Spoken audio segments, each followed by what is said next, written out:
Hey, it's Dr. John Terry, the Black Belt Leader, and welcome to another Words of Wisdom Wednesday as we take another look at leadership insights from the Bible. Now, whether you're a person of faith or not, the recorded history documented in the 66 books of the Bible spans 6,000 years of human history. It gives us some insights into good leadership, bad leadership, great leadership, poor leadership, and the outcomes of each, as well as lessons that are applicable to our everyday life today. Now, we're in the book of Exodus. We've been studying leadership lessons from the life of Moses. And if you're just joining us, Moses was born into the land of Egypt as part of the children of Israel, the Hebrew race of people that were living in the land of Goshen. There was a decree in the land that all of the male children were to be killed. So Moses' mother, wanting to protect her son, hid him in a basket that floated in the Nile River. The king's own daughter, Pharaoh's own daughter, came to the river, found the child, adopted the child, and took it into her home and raised Moses as a child of Egypt. As Moses grew up, he learned his true origins and angered at an Egyptian soldier that was harming one of the Hebrew slaves, killed the soldier and buried the body. When that was uncovered, Moses fled for his life and went to the desert and spent some time in the desert in the land of Midian as a sheep herder. He met an incredible gentleman by the name of Jethro, who became one of his mentors, and Moses ended up marrying into Jethro's family. Now, if you know the story of Moses, he had his burning bush moment in the wilderness as he was shepherding the sheep with a call from God to go back to Egypt and to be the leader that led his people, the children of Israel, out of slavery. And as you go through the story, you see Moses leading and learning to lead and become a more effective leader as time goes on. Well, we're in Exodus chapter 24 today. The children of Israel have left Egypt. They've crossed the Red Sea. You've had the amazing parting. They've been traveling through the desert. They've now come to Mount Sinai, known as the Mountain of God. And as they've been there, they've been getting the decrees and the instructions from God, the rules and regulations for right living, and the boundaries that were going to define the non-negotiables of who they were as a people. So let's jump right in and let's take a look at Exodus 24, verse 4, and let's see the leadership lessons that we can learn as we see how Moses responded to God giving instructions to the people. Exodus 24, verse 4, he, Moses, got up early the next morning and built an altar at the foot of the mountain and set up 12 stone pillars representing the 12 tribes of Israel.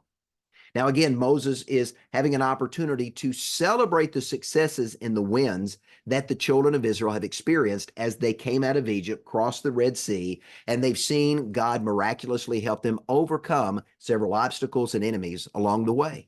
So we see Moses building an altar, preparing to sacrifice animals and to worship God as part of their tribute and thank you to God as a leader. But there's an important leadership lesson that's applicable today, again, whether you're a person of faith or not. That lesson is this: good leaders constantly communicate the wins so followers don't forget.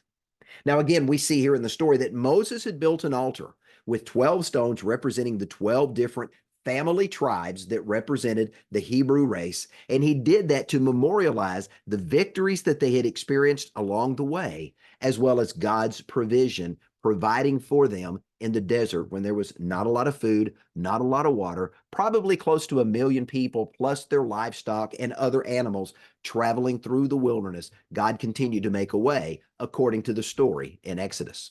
But here's the applicable lesson for us. As a leader, it is important for you to celebrate the wins, to make sure that as you are hitting certain milestones, you're looking back and remembering, this is where we started, here's where we are today, and let's celebrate the success that we've experienced along the way. Celebrating the wins is one thing, but it's another thing, and it's also an important thing to document them in some way, to memorialize them in some way so that you keep the memory alive. Maybe it's a photograph of everybody together for a 5th or a 10th anniversary of your organization being open. Maybe it's the building of a new building and everybody that was there that helped facilitate getting that building built is there for the grand opening. Whatever those things are, documenting and memorializing those wins so the stories can be retold over and over again lets other people who are joining that organization or that group or that business later on understand the wins and the lineage and history that have got that group of people to where they are today. Now let's move on. Exodus 24, verse 15 through 18. So Moses had been called up to the mountain to have conversation with God. And we pick up the story here. When Moses went up on the mountain, the cloud covered it. For 6 days, the cloud covered the mountain, and on the seventh day, the Lord called Moses from within the cloud. Then Moses entered the cloud as he went up the mountain, and he stayed on the mountain 40 days and 40 nights. Now, this particular passage of scripture, if you're familiar with the story of Moses, this is where Moses goes to the mountain to commune with God, and he comes back with the 10 commandments etched in stone. But that's not the lesson I want you to pick up. Here's the lesson I want you to get from that particular passage. Good leaders make themselves available to their mentors, and not only to their mentors, but to those they are following as well. Because remember, leaders are also followers.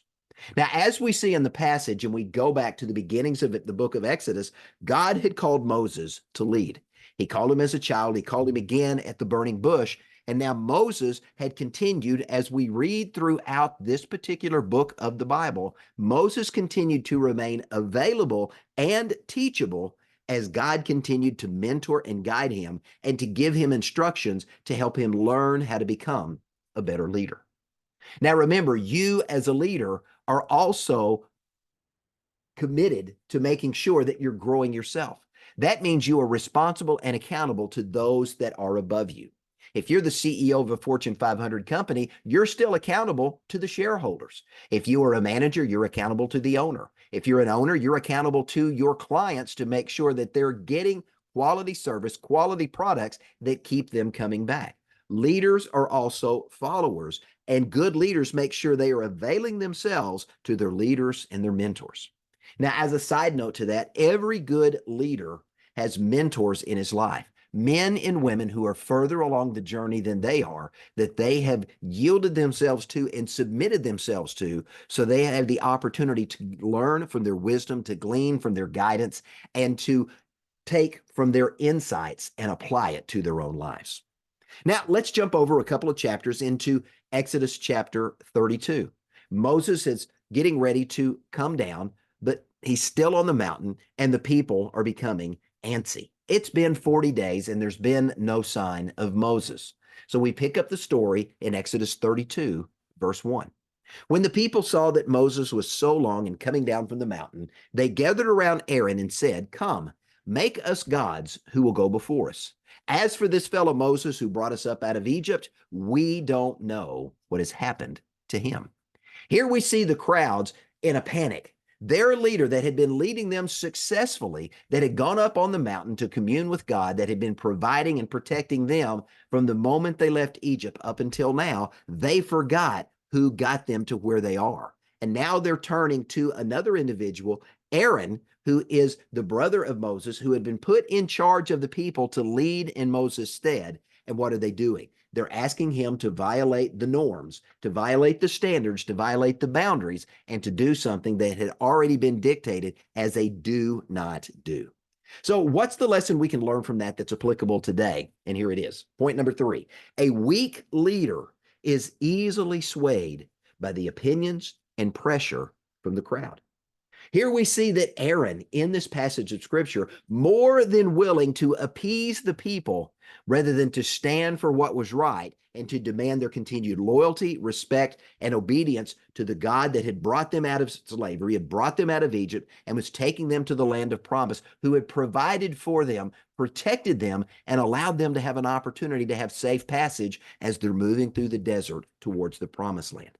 Aaron, as a weak leader, wasn't willing to stand up for what was right, but he allowed popular opinion and pressure from the crowd that wanted to do things their way rather than the right way to influence his leadership.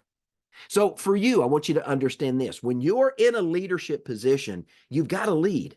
You've got to stand for what's right. You've got to understand what the non-negotiables are in your leadership role, and you've got to adhere to them. Those non-negotiables define the character and value of who you are and what you stand for. And once those values are compromised, you as a leader are compromised as well.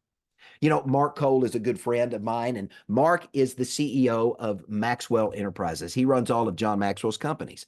And one of the questions I've heard Mark ask several times as I've had an opportunity to have him as one of my mentors speak into my life, is he says this: when it comes to leading, you've got to lead. Do you want to be loved or do you want to lead?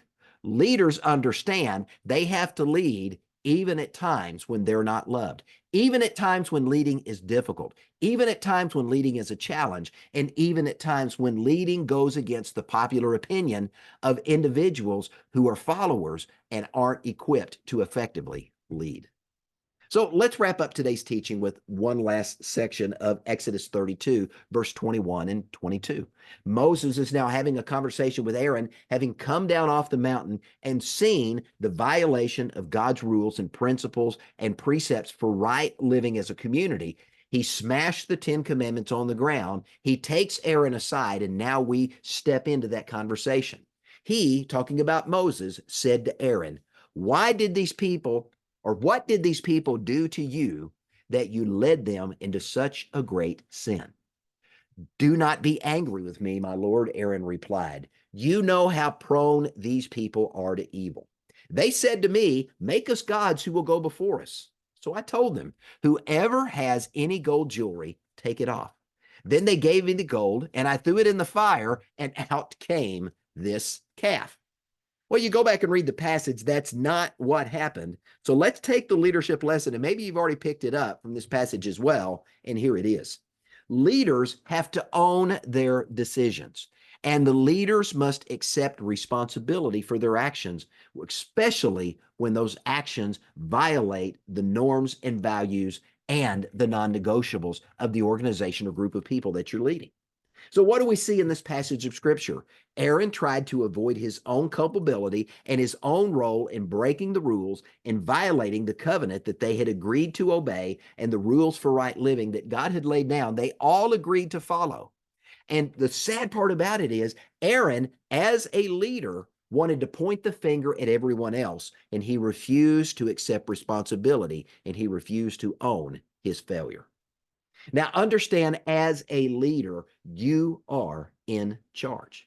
Every decision that you make, you are answerable for, whether it's a good decision, a somewhat good decision, a poor decision, or a bad decision. Every decision that you make, you've got to own it. Now, when there's a win, you want to credit the team for the win because together everyone achieves more. So you want the win to be credited to the team and the incredible efforts they did in helping achieve the win. But when a failure happens, when a obstacle gets in the way, a setback, whatever it is, anytime a failure is attached to something in the organization, you as a leader have to own it. You've got to take the blame for the failure, even if you didn't cause the failure yourself.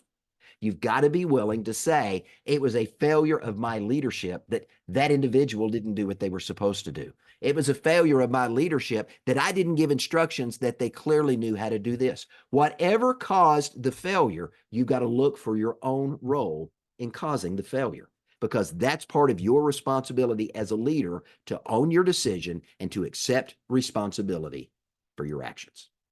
Hey, I hope you've enjoyed today's leadership lesson as we delve into the book of Exodus and we continue to take a look at leadership lessons from the life of Moses. We're about to wrap up Exodus and we're going to move on and continue to move on through the Bible, looking at these leadership lessons every Wednesday, so I hope you'll tune back. Now, every Thursday, the Black Belt Leadership Podcast airs, and that's strictly leadership, personal growth, professional development. It is non-faith-based, and I hope you'll tune in and join me there as well. Now, if you enjoy leadership lessons, I've got two great video channels, Rumble and YouTube. The channel name is the same, Be a Black Belt Leader. If you're a podcast fan, you can find my podcast on Spotify. It's Black Belt Leadership, and not only is it on Spotify, it's on all the major podcast channels. Now, if you are a person of faith, let me invite you to my website, beablackbeltleader.com. That's beablackbeltleader.com. In the courses area of the website, you'll find a free series that you can subscribe to. It's an email series, the top 10 leadership lessons from the Bible, where we take a look at 10 characters from the Old and New Testaments and the leadership lessons we can learn from their lives.